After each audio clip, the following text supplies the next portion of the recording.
और पहले चरण के लिए चुनावी प्रचार पूरी तरह से थम चुका है और डोर टू डोर कैंपेनिंग प्रत्याशी करेंगे। वहीं मतदान केंद्रों के लिए पोलिंग पार्टियां भी रवाना हो चुकी हैं।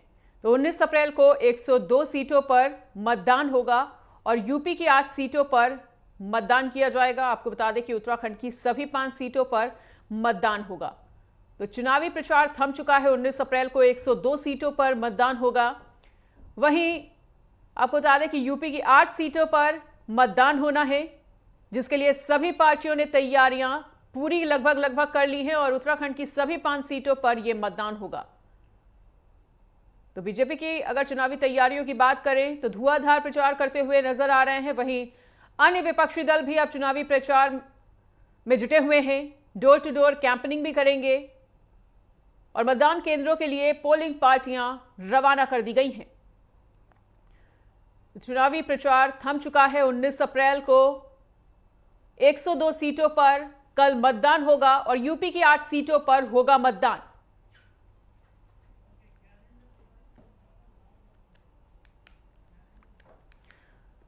और इसी बीच हमारे साथ हमारे सहयोगी देहरादून से ज्ञानेंद्र तिवारी जुड़ चुके हैं। तो ज्ञानेंद्र, उत्तराखंड की सभी 5 सीटों पर मतदान होगा, इसके लिए समस्त सियासी दलों की क्या कुछ तैयारियां नजर आ रही है, क्या कुछ दावे? बिल्कुल, देखा जाए पिछले 20 मार्च से लगातार जो चुनाव प्रचार का क्रम था वो सभी दलों और निर्दलीय प्रत्याशियों की तरफ से देखा गया। कल शाम 5 बजे तक चुनाव प्रचार का जो समय था वो निर्धारित किया गया था। शाम 5 बजे के बाद सभी प्रचार प्रसार बंद हो गए। ऐसे में अगर हम देखें तो आज जो प्रत्याशी हैं विभिन्न दलों के और निर्दलीय, वो डोर टू डोर लोगों से संपर्क कर रहे हैं और कहीं ना कहीं अपने अपने पक्ष में वोट डालने की अपील कर रहे हैं। खासतौर पर अगर हम देखें तो निर्वाचन विभाग की तरफ से चुनाव को लेके जो तैयारियां थीं वो पहले ही उसे पुख्ता कर ली गई थी। और ऐसे में उत्तराखंड की 5 लोकसभा सीटों की बात करें तो कल कई पोलिंग पार्टियों को रवाना किया गया। ऐसे में अगर हम देखें जो दुर्गम इलाके हैं, उत्तराखंड के जो दुर्गम इलाके हैं, पौड़ी बड़ा जिला है, पौड़ी के दुर्गम इलाकों में, रुद्रप्रयाग के दुर्गम इलाकों में, उत्तरकाशी चमोली के दुर्गम इलाकों में, देहरादून का जो दुर्गम इलाका त्यूड़ी है, चक्राता है, इसके अलावा पिथौरागढ़ जो कुमाऊं में पड़ता है, नैनीताल का दुर्गम इलाका है, अल्मोड़ा का, चंपावत का जो बागेश्वर का दुर्गम इलाका है, उन इलाकों में कल ही पोलिंग पार्टियों को देर शाम तक रवाना कर दिया गया। आज भी कई क्षेत्रों में पोलिंग पार्टियों को रवाना किया जाएगा। जिलों से ये पोलिंग पार्टियां रवाना हो रही हैं। देहरादून की बात कर लें तो देहरादून से अगर हम देखें तो मसूरी और मसूरी के ऊपरी इलाकों के लिए अगर हम देखें तो ऋषिकेश हुआ, इसके अलावा विकास नगर हुआ, तमाम जो क्षेत्र हैं जिले के, वहाँ पोलिंग पार्टियां रवाना हो रही हैं आज।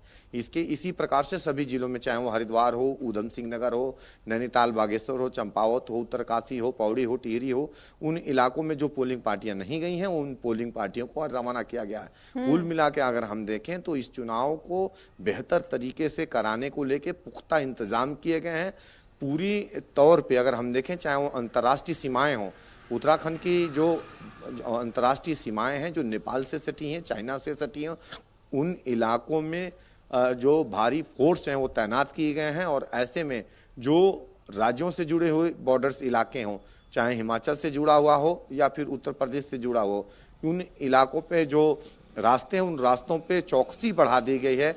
और ऐसे में अगर हम देखें तो कल मतदान सुबह 7 बजे 5 लोकसभा सीटों पे शुरू होने वाला है उत्तराखंड के अंदर। कल 19 तारीख है। 19 तारीख को सुबह 7 बजे से शाम 5 बजे तक मतदान की प्रक्रिया आरंभ होगी। ऐसे में मतदान के समय कहीं ना कहीं पूरे उत्तराखंड में हाई अलर्ट रहने वाला है। बिल्कुल पर्याप्त जो सुरक्षा व्यवस्था है वो राज्य सरकार की तरफ से की गई है। सभी 5 सीटों पर उत्तराखंड में चुनाव होना है और ऐसे में उत्तराखंड के मौसम की अगर बात कर लें तो कुछ गर्म जरूर नजर आ रहा है। किसी तरह की असुविधा का सामना मतदाताओं को ना करना पड़े, बुजुर्ग मतदाताओं को ना करना पड़े पोलिंग बूथ्स पर, इस तरह की क्या कुछ खास व्यवस्थाएं हैं? देखिए, कल 19 तारीख को मतदान है और ऐसे में अगर हम देखें तो मौसम विभाग की तरफ से कुछ इलाकों में हल्की बारिश की संभावनाएं जताई गई हैं। जो पहाड़ी क्षेत्र हैं, पौड़ी उत्तरकाशी के इलाके, पिथौरागढ़ के इलाकों में हल्की बारिश की संभावनाएं जताई गई हैं। हालांकि अगर हम देखें तो निचले इलाकों में गर्म मौसम रहने वाला है। ऐसे में संभावनाएं हैं कि सुबह के समय मतदान ज्यादा से ज्यादा देखने को मिलेगा। जैसा कि राजनीतिक पार्टियों का लगातार जो स्लोगन था कि पहले मतदान फिर जलपान, इससे संभावनाएं हैं कि मौसम को देखते हुए लोग पहले मतदान करते हुए नजर आएंगे और सुबह के समय मतदान केंद्रों पे जो मतदाता हैं सबसे अधिक देखने को मिल सकते हैं। ऐसे में अगर हम देखें तो जिस तरीके से संभावनाएं हैं कि जो इस बार वोट मत प्रतिशत है वो बढ़ने की संभावना है पिछले बार के मुताबिक।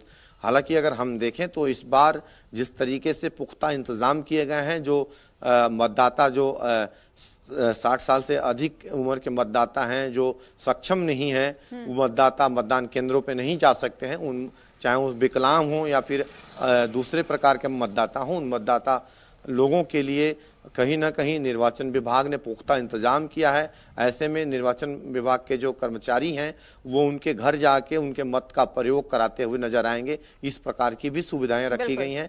इसके अलावा गाड़ियों की भी व्यवस्थाएं हैं मतदान केंद्रों तक उनको लाने के लिए। इसके अलावा अगर हम देखें तो राजनीतिक पार्टियों की तरफ से ऐसे बुजुर्ग लोगों को मतदान केंद्रों तक लाने की कहीं ना कहीं कोशिशें देखी जाती हैं हर वर्ष। और ऐसे में पूरी तरीके की जो प्लानिंग है राजनीतिक पार्टियों की भी है कि एक एक मतदाता को केंद्र तक लाया जाए, चाहे वो बुजुर्ग हो या फिर कोई हो, मतदान केंद्रों तक लाया जाए और उनके मतों का प्रयोग कराया जाए। तो कुल मिला के अगर हम देखें तो ये संभावनाएं हैं कि इस बार के जो मतदान है वो इसमें वोट परसेंटेज बढ़ता हुआ नजर आएगा। बिल्कुल ज्ञानेंद्र, तमाम व्यवस्थाओं के बाद भी अगर देवभूमि के पोलिंग स्टेशंस की बात कर ली जाए, तमाम इलाकों की बात कर ली जाए, तो देवभूमि है अराजकता की संभावना काफी ज्यादा कम रहती है। लेकिन फिर भी क्या कुछ संवेदनशील इलाके हैं ऐसे जहां पर मतदान सकुशल संपन्न कराना प्रशासनिक टीम के लिए चुनौती?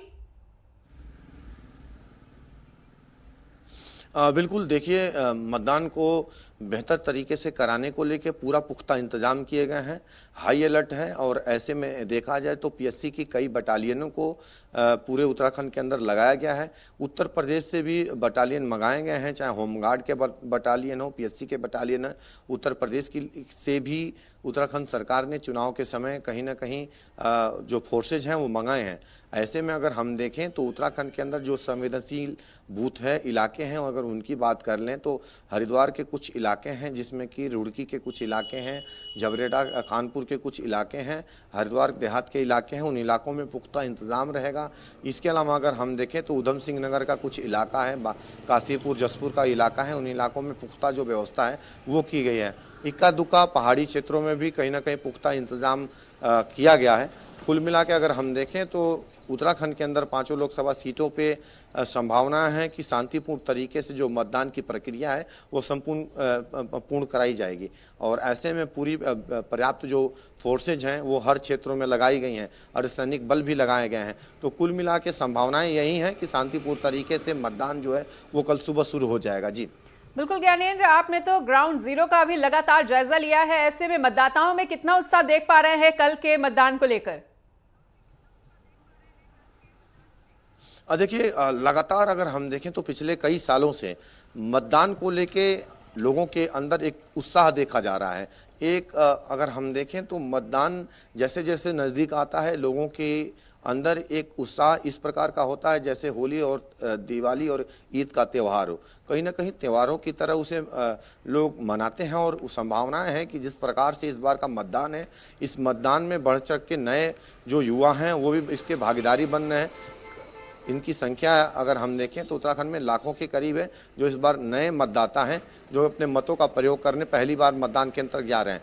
ऐसे में उन युवाओं के अंदर भी खासा उत्साह देखने को मिल रहा है। इसके अलावा हर वर्ग इस मतदान को लेकर काफ़ी उत्साहित है। राजनीतिक पार्टियों की भी तरफ से, चाहे वो भाजपा हो, कांग्रेस हो, अन्य दल हो, सभी दलों ने बढ़ चढ़ के मतदान हो इसको लेकर मतदाताओं को आकर्षित करने के नए नए तरीकों से, चाहे वो सोशल मीडिया से, अन्य माध्यमों से उनको कहीं ना कहीं उत्साहित करने का काम किया है। ऐसे में अगर हम देखें तो जिस तरीके से निर्वाचन विभाग की तरफ से लगातार मतदान परसेंटेज इस बार बढ़े, इसको लेकर लगातार लोगों को जागरूक किया गया, नुक्कड़ नाटक किए गए, लोगों को सोशल मीडिया की तरफ से जागरूक किया गया। इस प्रकार से अगर हम देखें तो लोगों के अंदर इस बार बहुत उत्साह देखने को मिल रहा है।